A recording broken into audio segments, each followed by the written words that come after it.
Uncovering the secrets and exposing the lies. That's what readers of freedomsphoenix.com get every day. Readers of freedomsphoenix.com are constantly provided the information that detail the real news between the lines of propaganda about government policies and the true relationship we all have with coercive governments. Learn the true condition of our economy, innovations and technological breakthroughs in energy, health, computer science, and space travel. Learn the truth well before it's admitted to in the lamestream media, the media that is so last century. Corporate media has evolved into nothing more than distributors of government propaganda, but we now have a fantastic alternative. FreedomsPhoenix.com provides constant news updates on the issues that affect our lives in the most important ways. Our liberty and our property are under constant attack, and FreedomsPhoenix.com provides the understanding behind the propaganda while encouraging the participation of our readers. Join us at FreedomsPhoenix.com. That's freedoms with an S, Phoenix.com. FreedomsPhoenix.com, where the revolution between the ears has already matured.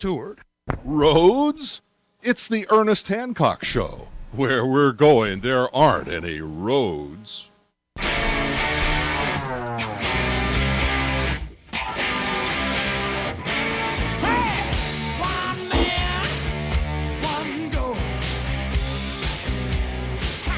One mission. What's that mission here on Declare Your Independence of me, Ernest Hancock? You know, if I had to pick one thing, I get to pick one thing. This one thing out there.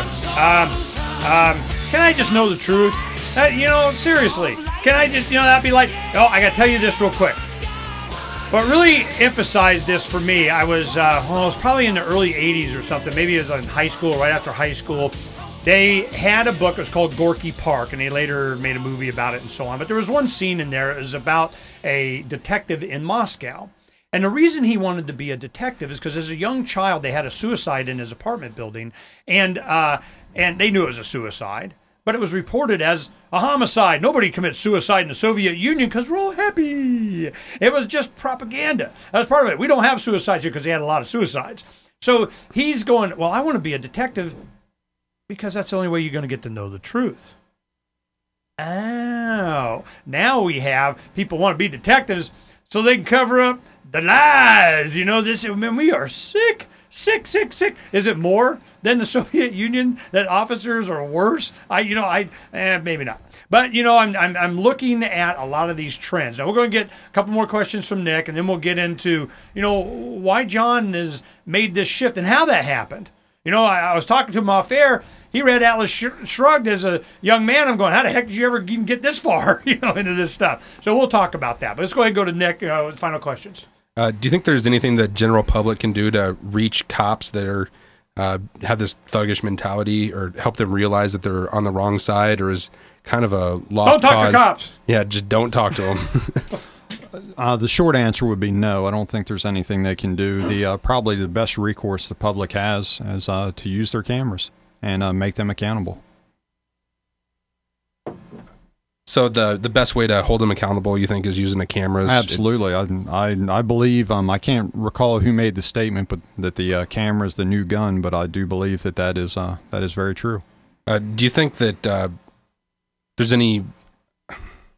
Do you think that privatizing any police forces would have any use on it, so they could respond to market signals? Yeah, I want to hire me. Yeah. I rule me. I've got to get a shiny badge. My in-laws got me in Tombstone. It says shiny badge. No. It says stinking badge. That's what it was. Stinking badge.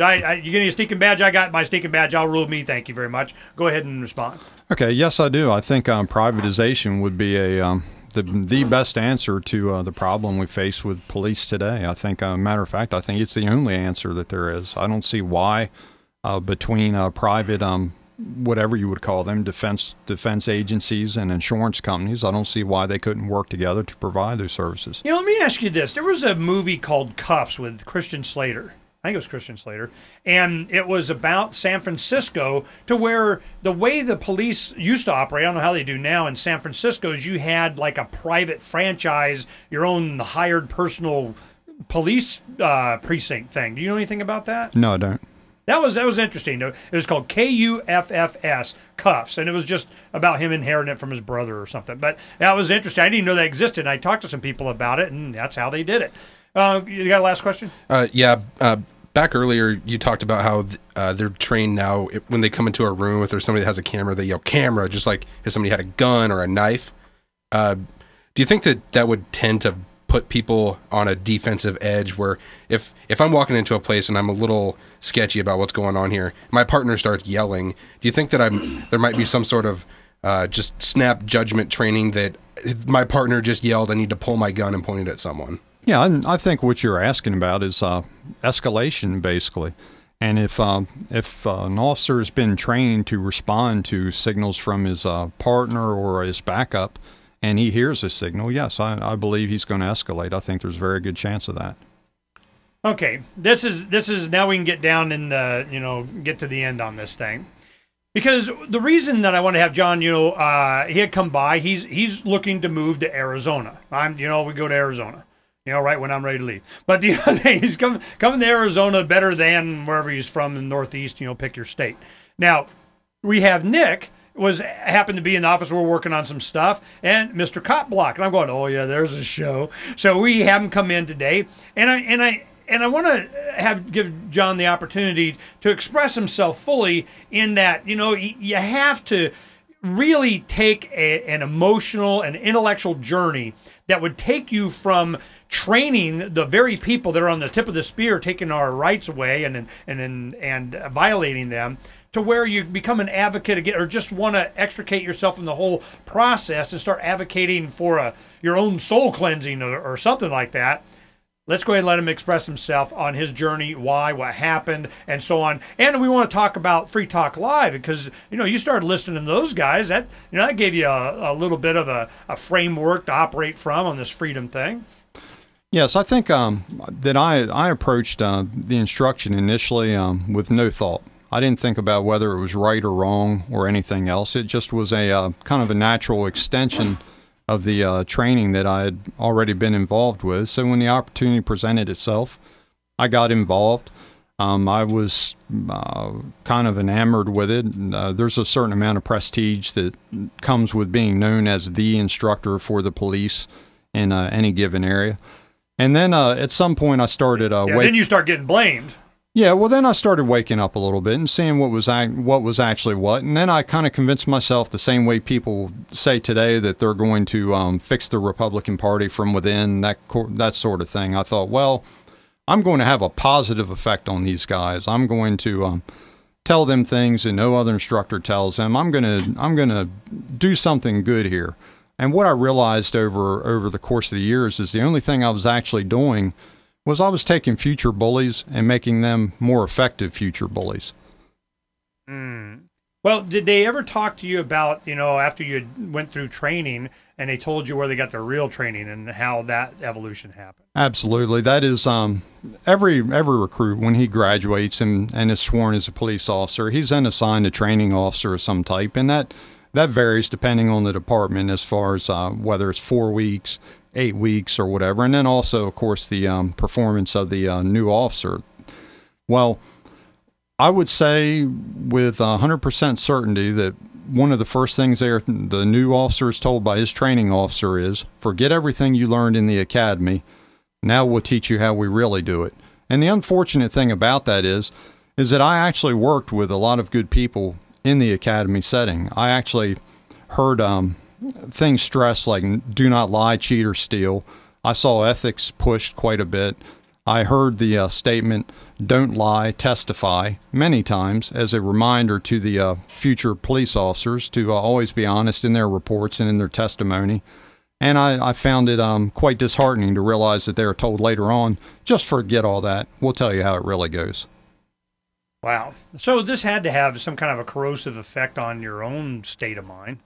Oh, definitely did. And as I said, it was kind of disheartening to one, to realize that I was just making future thugs more effective thugs, and then also it was disheartening for me to pick up the paper on occasion and see men who I had trained previously as recruits who had become police officers who are now being convicted and incarcerated for felonies. So you decided to what? How is it that you decided to move here? What? And go ahead and tell us about, because I remember you saying something about you started listening to Free Talk Live, and that had an impact on you. Tell us about that. Well, about the same time that I was kind of coming to the awareness of liberty, coming to that point in my journey, I had just think I'd gotten an iPod and just did a search for libertarian on iTunes, and that took me to Free Talk Live.